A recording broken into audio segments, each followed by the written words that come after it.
Now tonight, we are calling his bluff. Education Cabinet Secretary Julius Migos Ogamba is battling the fiasco around the Butere Girls High School play Echoes of War while using information that is in stark contrast to the documentation that he is referring to.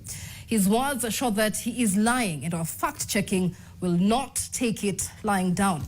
Now, Ogamba has repeatedly stated that the play's script was altered from what was originally presented at the sub-county levels, and that this allegedly informed the adjudicators to ask for a review. However, the court documents, which include the adjudicators' reports, do not have this claim. If anything, there are more contrary comments. NTV's senior reporter Ibrahim Karanja busts the claims, even as opposition politicians continue to criticize the Ruto regime for how it handled the drama. It has been a week of drama. More drama than what was to be staged at the National Drama and Film Festival. Education Cabinet Secretary Julius Migos Ogamba is a man trying to clear the government's name and image after Thursday's fiasco involving Butere Girls High School and their now curiosity-inducing play, Echoes of War.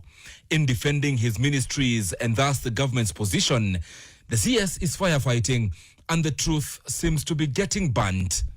In his statement Thursday, Ogamba said that, and I quote, "When the play was adjudicated at the sub-county level, the adjudicators advised the scriptwriter to expunge some of the offensive messages. At the county level, the play did not have any negative sentiments and was judged to proceed at the regional level. At the regional level, the script was significantly altered to include more offensive themes." End of quote. This is a statement that he has repeated Friday in Kisii. It is when it was altered that now it became an issue with that area at the regional level. But Ogamba is lying. According to court documents that were used in determining the contest, the petitioner attached, among other things, a sheet titled Adjudication Scheme and Comments from all the levels starting from the zonals to the regionals. It is here that the recommendations by the adjudicators, such as expunging some part of the play, as claimed by Ogamba, ought to have been made. But a thorough look at the documents finds no such recommendation.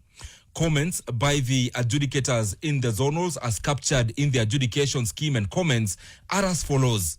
On script and choice of play, a learner-centered play that depicts between the old and the young, appropriate language that is learner-centered.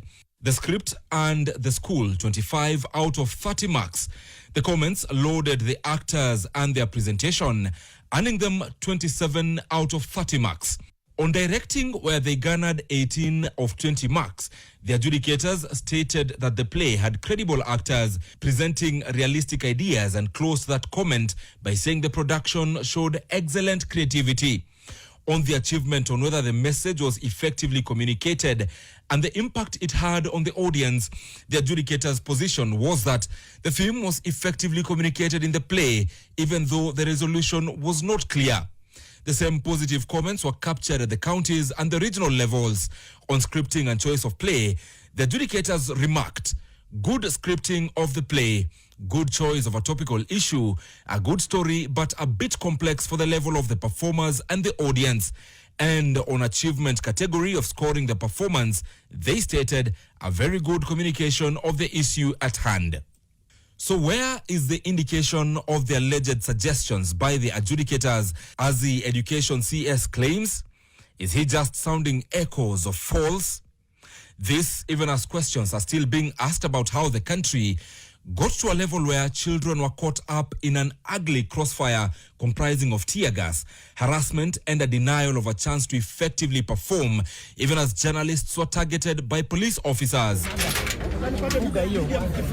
Firm, convincing answers remain as tangible as mist. And now, in light of the picture painted of duty bearers' words and actions robed in cover-up, doublespeak, and playing to the gallery, politicians are now maximizing on the blunder.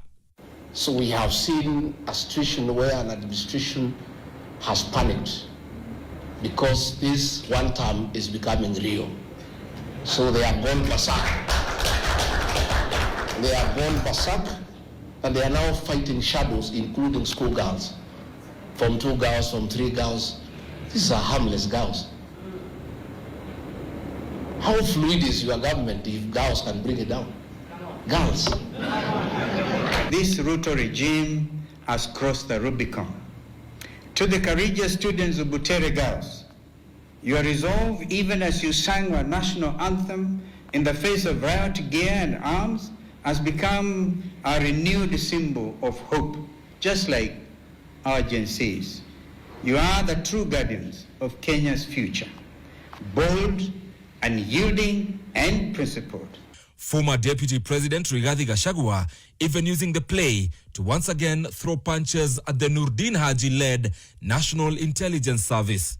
So if a decision needed to be made that that is a bad play and people should not see it, ingesimamishiwa huko mbali, because the officers on the ground every day. Lakini watu wote wamelala. Kila mtu anatafuta pesa. Hii serikali ni ya biashara. Watu ya intelligence wanatafuta biashara. Watu ya polisi wanatafuta biashara. But there are those with a different idea on how to cool the heat generated by the play. And invite the Butere girls in State House during the gala. Let them perform. And I'm asking you, pleading you with Mr. President to sit and watch the drama and enjoy.